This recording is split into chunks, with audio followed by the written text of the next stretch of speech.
ഓം നമോ നാരായണായ. ഹരിപ്രിയ അസ്ട്രോവിഷൻ ചാനലിലേക്ക് എല്ലാവർക്കും സ്വാഗതം. ആദ്യമായിട്ടാണ് നമ്മുടെ വീഡിയോ കാണുന്നതെങ്കിൽ സബ്സ്ക്രൈബ് ചെയ്യുവാനും ഷെയർ ചെയ്യുവാനും മറക്കരുത്. കൂടാതെ ജാതക സംബന്ധമായിട്ട് എന്തെങ്കിലും സംശയം തോന്നുന്ന പക്ഷം എൻ്റെ ഈ വാട്സപ്പ് നമ്പറിൽ ബന്ധപ്പെട്ടോളൂ. ഞാനിവിടെ പറയുന്നത് തൃക്കേട്ട നക്ഷത്രത്തിൽ ജനിച്ചവരുടെ ആഗസ്റ്റ് മാസത്തെ ഗുണദോഷ ഫലങ്ങളെക്കുറിച്ചാണ്. വളരെയധികം ശ്രദ്ധയോട് കൂടിയിട്ട് മുന്നോട്ട് പോകുന്ന പക്ഷം നിരവധിയായിട്ടുള്ള നേട്ടങ്ങൾക്കും മനസന്തോഷത്തിനും സാധ്യത കാണുന്നുണ്ട് ഈ ആഗസ്റ്റ് മാസത്തിൽ. എന്നാൽ ശ്രദ്ധിക്കേണ്ടുന്നതായിട്ടുള്ളൊരു കാര്യം, ജന്മരാശിയുടെ അധിപനായിരിക്കുന്ന ചൊവ്വയാണെങ്കിൽ 6ാം ഭാവനാഥനായിക്കൊണ്ട് അഷ്ടമഭാവത്തിൽ നിൽക്കുന്നതിനാലും സുഖസ്ഥാനമായിട്ടുള്ള 4ാം ഭാവത്തിലാണെങ്കിലോ രാഹുവിൻ്റേതായ സാന്നിധ്യം നിലനിൽക്കുന്നതുകൊണ്ട് ജീവിതാനുഷ്ഠാനങ്ങളിലും ആരോഗ്യ പരിപാലനത്തിലും ശ്രദ്ധിക്കണം. ഡ്രൈവിങ്ങിലും യാത്രകളിലും കൂടുതലും ശ്രദ്ധ വേണ്ടുന്നതായിട്ടുള്ളൊരു സമയമാണ് ഈ ആഗസ്റ്റ് മാസത്തിൽ. എന്നാൽ വിദ്യാർത്ഥികൾക്കാണെങ്കിൽ പഠന സംബന്ധമായിട്ട് നല്ല മികവ് പുലർത്തുവാൻ സാധിക്കുന്നതായിട്ടുള്ളൊരു സമയമാണ്.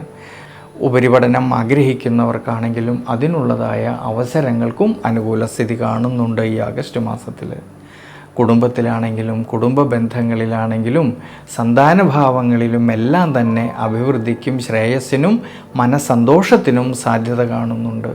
എന്നാൽ ഭാര്യാഭർത്തൃ ബന്ധങ്ങളിലാണെങ്കിൽ ഈ ഒരു സമയങ്ങളിൽ പരസ്പരം കാര്യങ്ങളെല്ലാം മനസ്സിലാക്കിക്കൊണ്ട് വളരെയധികം വിട്ടുവീഴ്ച മനോഭാവത്തോടുകൂടി അഭിപ്രായ ഭിന്നത വരാതെ മുന്നോട്ട് പോകുന്നത് വളരെ നല്ലതാണ് ഈ ആഗസ്റ്റ് മാസത്തിൽ. പ്രത്യേകിച്ച് കർമ്മപരമായിട്ടും തൊഴിൽപരമായിട്ടും ശ്രദ്ധയോടു കൂടിയിട്ട് മുന്നോട്ട് പോയാൽ നിരവധിയായിട്ടുള്ള നേട്ടങ്ങൾക്ക് സാധ്യത കാണുന്നുണ്ട്. 5ാം ഭാവനാഥനായിരിക്കുന്ന വ്യാഴമാണെങ്കിൽ ഭാഗ്യസ്ഥാനത്ത് ഉച്ചബലത്തോടു കൂടിയിട്ട് സഞ്ചരിക്കുന്നത് കൊണ്ടും കർമാധിപതിയായിരിക്കുന്ന സൂര്യനാണെങ്കിൽ ഭാഗ്യസ്ഥാനത്തും കർമ്മസ്ഥാനത്തും സഞ്ചരിക്കുന്നത് കൊണ്ട് സ്വയം തൊഴിൽ ചെയ്യുന്നവരിൽ, ബിസിനസ് മേഖലകളിൽ പ്രവർത്തിക്കുന്നവരിൽ, ഔദ്യോഗിക മേഖലകളിൽ പ്രവർത്തിക്കുന്നവരിൽ അവർ അധ്വാനിച്ചതിൻ്റേതായിട്ടുള്ള നേട്ടങ്ങൾ കിട്ടുകയും അതുമൂലം സാമ്പത്തികപരമായിട്ടുള്ള ഭദ്രത കുറേയൊക്കെ മെച്ചപ്പെടുവാനും സാധ്യത കാണുന്നതായിട്ടൊരു സമയമാണ് ഈ ആഗസ്റ്റ് മാസത്തിൽ. അതുകൊണ്ട് തൃക്കേട്ട നക്ഷത്രക്കാർ ഈ ഒരു സമയത്ത് ദേവീക്ഷേത്രത്തിലെ വിശേഷാൽ വഴിപാടുകൾ ചെയ്ത് പ്രാർത്ഥിക്കുന്നത് വളരെ നല്ലതാണ്.